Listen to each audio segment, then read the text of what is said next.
আসসালামু আলাইকুম, কেমন আছেন সবাই? মেহরিমাস কুকিং ওয়ার্ল্ডে আজকে নতুন একটা রেসিপি দেখার জন্য সবাইকে আমন্ত্রণ জানাচ্ছি।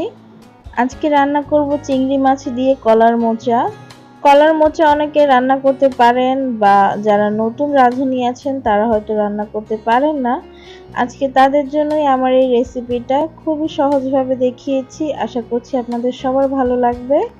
মোচা রান্না করার জন্য এখানে কলার মোচা নিয়ে নিয়েছি একটা। আমি এটাকে ভালো করে কেটে ধুয়ে পরিষ্কার করে পানি ঝরিয়ে নিয়েছি।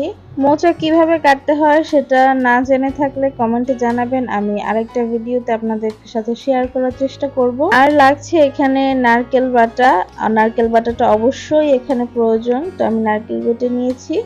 এখন চুলায় একটা প্যান বসিয়ে দিলাম, প্রয়োজন মতো তেল দিয়ে দিচ্ছি। তেলটা গরম হয়ে এলে এখানে আমি চিংড়ি মাছ দিয়ে দিচ্ছি, যেহেতু কলার মোচাটা আজকে আমি চিংড়ি মাছ দিয়ে রান্না করব। তো চিংড়ি মাছগুলো আগে থেকে জাল করা ছিল, তাই এগুলো লাল লাল দেখাচ্ছে। তো আমি আর একটু তেলের উপর এগুলো ভেজে নিয়েছি। তারপর এখানে হলুদ গুঁড়ো দিয়ে দিচ্ছি, পরে দিয়ে দিচ্ছি লাল মরিচের গুঁড়া। আমি অল্প করে মরিচের গুঁড়োটা দিয়েছি, কারণ আমি এখানে কাঁচা মরিচও অ্যাড করব। এখন হলুদ আর মরিচের গুঁড়োটাকে তেলের সাথে একটু কিছুক্ষণ ভেজে নেব, তাহলে তরকারির কালারটাও সুন্দর হবে। আর এখানে এই পর্যায়ে কিছুটা লবণ দিয়ে দিচ্ছি, লবণটা স্বাদ অনুযায়ী ব্যবহার করবেন। লবণটা দিয়ে এখানে এগুলোকে ভালো করে নেড়েচেড়ে আমি মিশিয়ে নিচ্ছি। তো এখানে ভাজা প্রায় হয়ে গিয়েছে, এ পর্যায়ে আমি বাকি মশলা দিয়ে দিচ্ছি। এখানে দিয়ে দেব হচ্ছে তেজপাতার টুকরো, আর দিয়ে দিচ্ছি পেঁয়াজ কুচি। পেঁয়াজটাকে একটু তেলের উপর নেড়েচেড়ে ভেজে নিচ্ছি। তারপরে আমি এখানে রসুন কুচি দিয়ে দিচ্ছি। রসুনটা আমি এখানে কুচি করে দিয়েছি, আপনারা চাইলে রসুনটা বেটেও ব্যবহার করতে পারেন। তারপরে দিয়ে দেব কাঁচামরিচ। আমি এখানে 4-5টা কাঁচামরিচ মাঝখান থেকে ফালি করে দিয়ে দিয়েছি। এবার নেড়েচেড়ে সবকিছু একসাথে একটু ভেজে নেব তেলের উপর। তো আমি 2-3 মিনিট ধরে এগুলোকে ভালো করে তেলের উপর ভেজে নিয়েছি। এবার এখানে দিয়ে দিচ্ছি জিরা বাটা। এখানে 1 চা চামচ জিরা বাটা আছে, আর নারকেল বাটাটা দিয়ে দেব। নারকেল বাটাটা আমি পুরোটাই দিয়ে দিয়েছি, প্রায় হাফ কাপ নারকেল বাটা এখানে আছে, আমি পুরোটাই দিয়ে দিচ্ছি।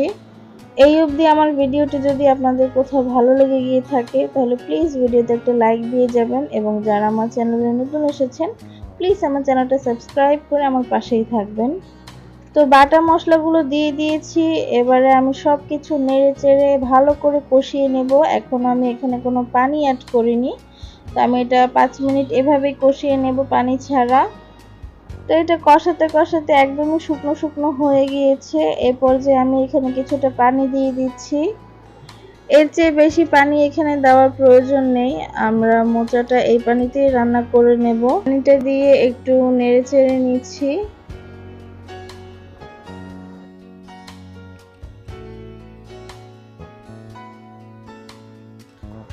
তো কিছুক্ষণ নাড়াচাড়া করার পর এখন আমি কেটে ধুয়ে রাখা মোচাগুলো দিয়ে দিচ্ছি।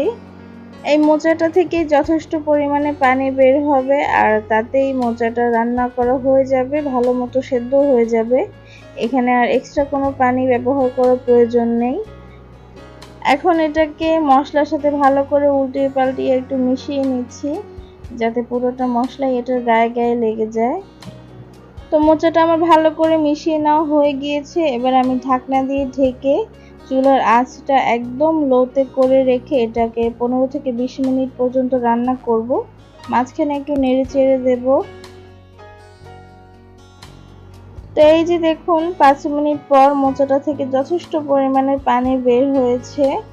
এই পানিতেই কিন্তু মোচাটা আস্তে আস্তে সেদ্ধ হয়ে যাবে, এখানে এক্সট্রা কোনো পানি ব্যবহার করার প্রয়োজন নেই। তো এটাকে আমি আবার একটু নেড়েচেড়ে দিচ্ছি, যাতে মোচাগুলো ভালোভাবে সেদ্ধ হতে পারে।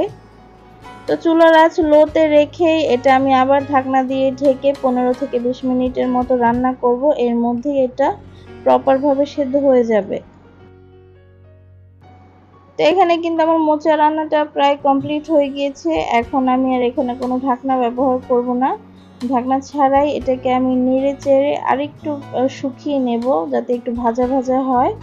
তো এভাবে নেড়ে চেড়ে আমি এটাকে আরেকটু রান্না করে নিচ্ছি। আমার রান্নাটা একদমই কমপ্লিট হয়ে গিয়েছে। আমি নামানোর আগে এখানে একটু ভাজা জিরা গুঁড়ি দিয়ে নিচ্ছি। জিরা গুঁড়িটা দিয়ে একটু ভালো করে মিশিয়ে এটাকে নামিয়ে নেব। খুবই সহজভাবে আপনাদের সাথে রেসিপিটা শেয়ার করলাম। আশা করছি আপনাদের ভালো লেগেছে। একবার হলেও ট্রাই করে দেখবেন, মোচা রান্নাটা খুবই ভালো লাগে। এখানে আমি বাটিতে সার্ভ করে নিয়েছি আর লুকটা জাস্ট ওয়াও হয়েছে। খেতেও খুবই মজা হয়েছিল। নারকেল বাটা আর চিংড়ি মাছটা একটু বেশি করে দেওয়ার চেষ্টা করবেন, তাহলে আরো বেশি মজা হয়। তো আজকের রেসিপিটি আপনাদের কেমন লাগলো অবশ্যই আমাকে কমেন্টে জানাবেন এবং ভিডিওতে একটা লাইক দিয়ে যাবেন। যারা আমার চ্যানেলটি এখনো সাবস্ক্রাইব করেনি প্লিজ আমার চ্যানেলটা সাবস্ক্রাইব করে আমার পাশে থাকার অনুরোধ রইল। আর যারা অলরেডি আমার চ্যানেলটা সাবস্ক্রাইব করেছেন তাদেরকে অসংখ্য ধন্যবাদ। আজকে বিদায় নিচ্ছি, দেখা হবে পরবর্তী কোনো ভিডিওতে। সবাই ভালো থাকবেন, সুস্থ থাকবেন। আল্লাহ হাফেজ।